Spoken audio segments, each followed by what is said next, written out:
One of the most important aspects and crucial things for being able to repair from infidelity is co-regulation. Let me explain. Leslie Wells, Connection Coach here. I help individuals repair, heal, thrive in their marriages, earn secure attachment, and I help them improve in their relationships and show up better for their partners and themselves by looking at things through an attachment lens. One of the things that comes to me over and over again, which is a huge attachment rupture and happens from insecure attachment styles and core wounds that lead to this behavior, is infidelity. And so a lot of my TikToks, a lot of my stuff is on infidelity, betrayal, and that sort of thing. It tends to happen when people have insecure attachment styles and they do not behave in healthy ways because they have not healed those wounds yet.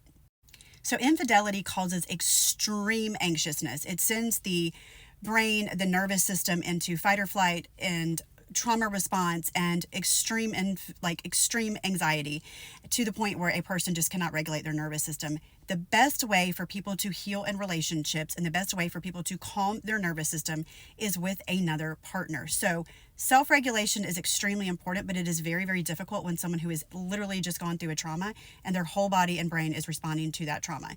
And so the most important thing you can do is co-regulate with your partner if you have betrayed them. If you are the partner who has done the betraying, you probably are also going to want your partner who has been betrayed to co-regulate with you, because you're going to have a lot of anxiety too about the safety and security of the relationship, because you're going to have a lot of fears that that person is going to realize they can't forgive you, they're still upset, they're so angry, and walk away. So both people, if they decide to stay together and heal, and I see couples all the time that have a much better marriage before once they've gone through an infidelity and they're both willing to do their work, it really can completely transform a marriage if you have the right tools, the right help, and you do the work. Both people need to be able to co-regulate together because there's so much lack of safety on both sides after this has happened.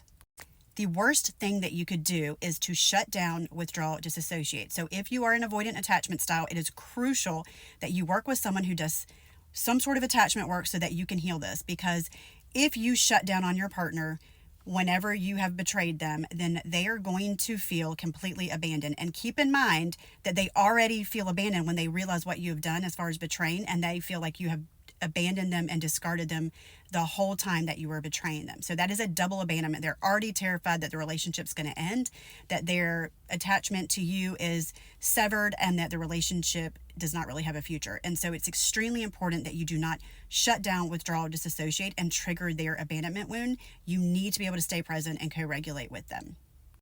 It is a double betrayal if you have already betrayed someone and then you leave them alone in that drowning instead of showing up and fighting with them to heal and repair.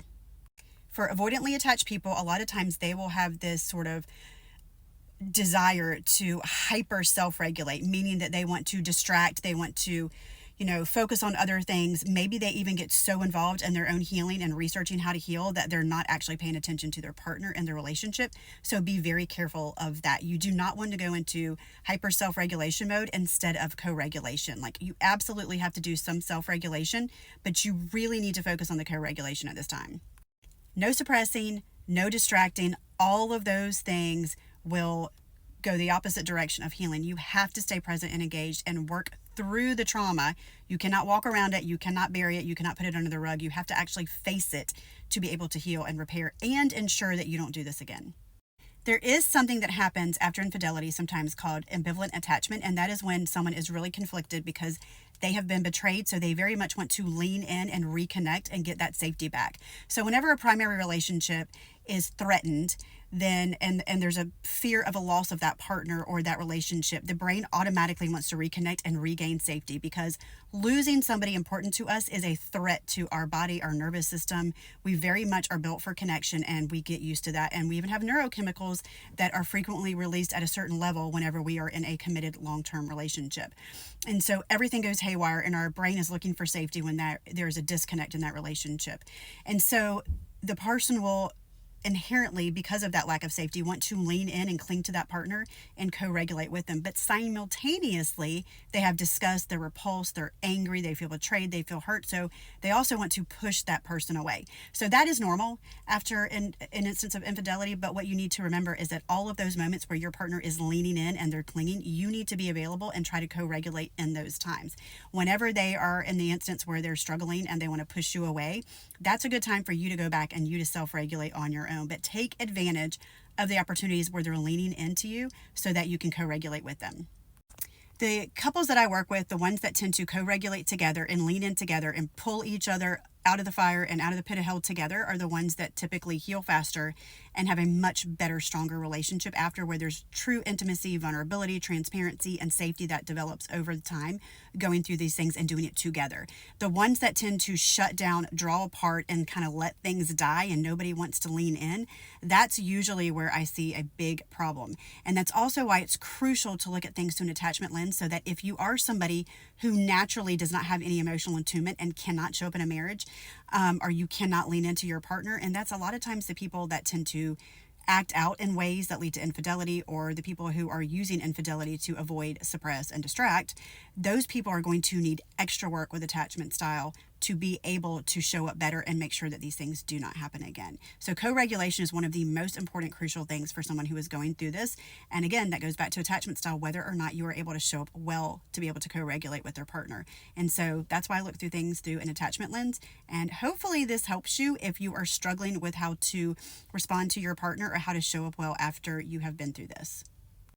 I also find that a lot of avoidance, that once they get used to co-regulation, it actually starts to calm and soothe their nervous system once they are able to sit in that uncomfortableness for a little bit.